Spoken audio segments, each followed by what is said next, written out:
So now that I have everything EQ'd and sounding great, what I want to do next is gain stage it. And when I say gain stage, I don't necessarily mean like turning every track up and down. I think we're in a good place, but I want to apply clipping throughout every track in the mix that needs it or could use it, so we can control those peaks and create more headroom when it's time to master. So I'll explain what I mean by that, because a lot of people think that clipping is bad or clipping is something that you shouldn't do, but we're going to use clipping as a tool to create more headroom. So for instance, let's zoom in on this clap track. We'll loop these 4 bars, I'll solo the clap, and I'll press play.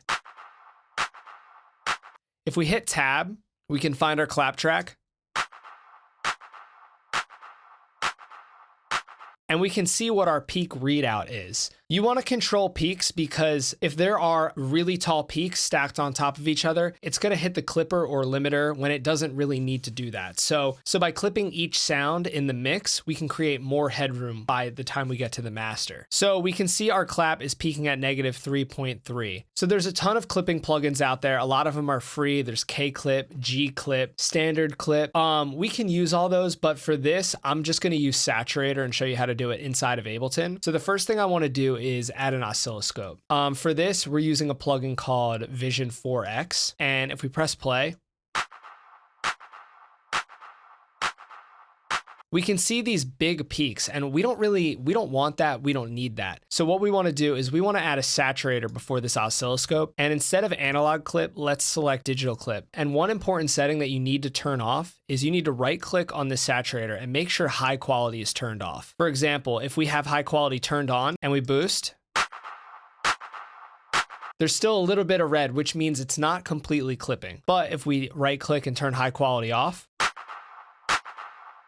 it's being hard clipped. So I don't even want to drive this sound at all. I just want this saturator at the end of each channel. So now when we listen to our clap, we're peaking at -9.2. And if we turn it off,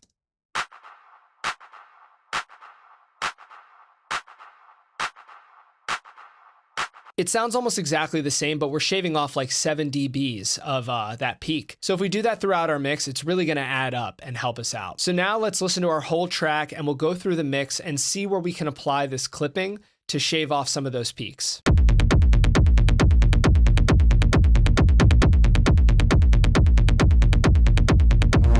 So let's take a look at the kick and then we'll take a look at the bass line. So let's add our oscilloscope to our kick. And you can see we have a pretty tall peak there. So let's put our saturator before the oscilloscope, change this to digital clip. Now let's listen to it.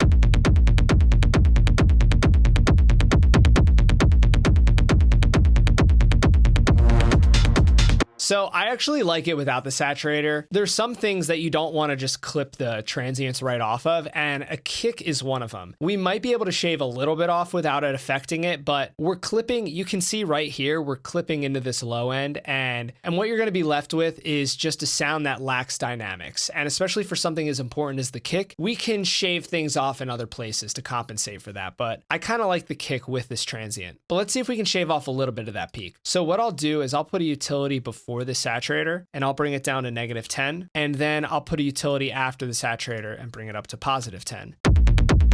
This should sound exactly the same, but there'll be a little bit more headroom going into the saturator. So it's not doing anything right now. Let's turn the drive up +5 and the output down -5. It's doing a tiny bit. Let's turn this up to 7. We'll turn the output down 7.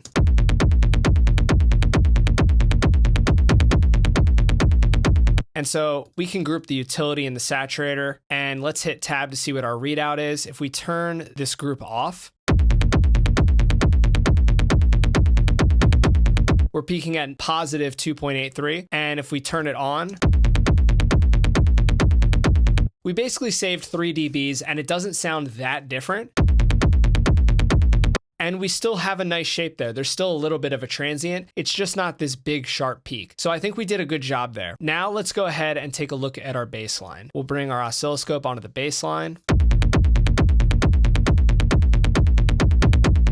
And you can see we have some really sharp peaks here. And this is the kind of stuff that we definitely can just shave right off and it shouldn't affect the sound at all. So we'll hit tab, see what our readout is. And we're at positive 4 dBs there. Let's put a saturator right before the oscilloscope. Change this to digital clip.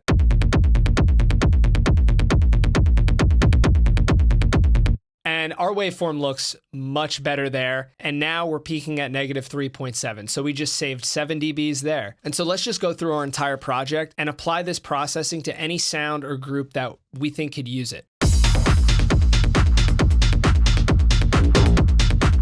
Maybe we can do the hats. So let's solo the hat group and we'll put our oscilloscope on it, open it up.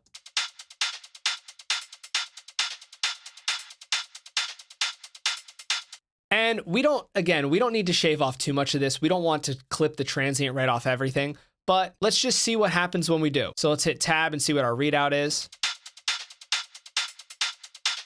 We're at negative 3.45. We'll put a saturator before the oscilloscope, change the digital clip. And you can see since there's no like lines moving in this section of the saturator, it means we're not clipping yet. So let's turn the drive up 4 and the output down negative 4. And we'll open our oscilloscope.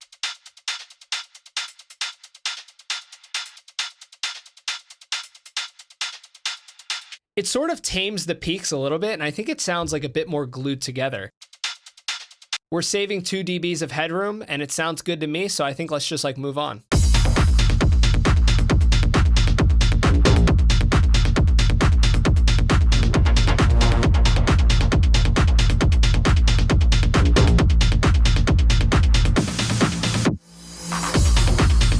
I think we could definitely apply it to this perk loop. I can see just by looking at the waveform, it's pretty spiky. And after you apply EQ, the waveform's gonna look entirely different, especially if you're boosting the high end. It might get like really sharp and plucky. So let's put our oscilloscope on this perk loop and we'll open it up. And if we hit tab, we can see we're peaking at negative 7.71. Let's put the saturator on, digital clip. We'll turn the drive up 4, the output down negative 4.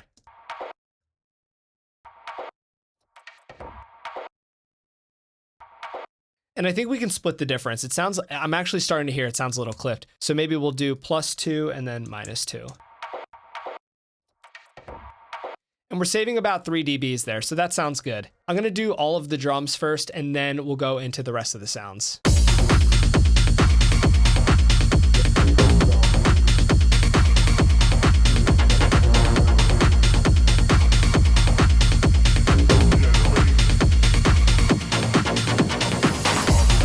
So I don't even need to use the oscilloscope for some of these. Let's take a look at this clap fill.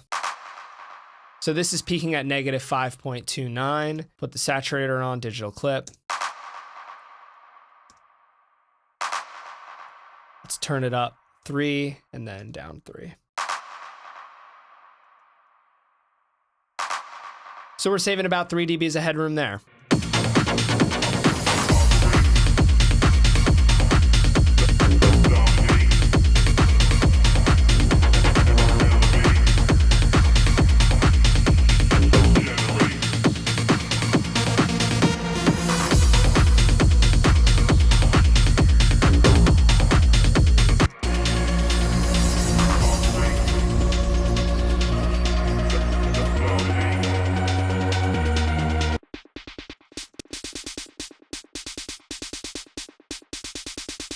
Okay, so we have this verse snare here. Let's just put a saturator on here, digital clip. Try +4, -4. Not enough, maybe like +7, -7. All right, so we're clipping here, and with the saturator on, it's at -16.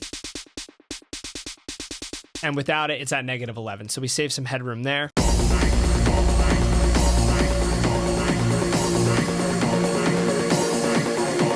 So I'm going through and I think we did everything on the drums and the bass line.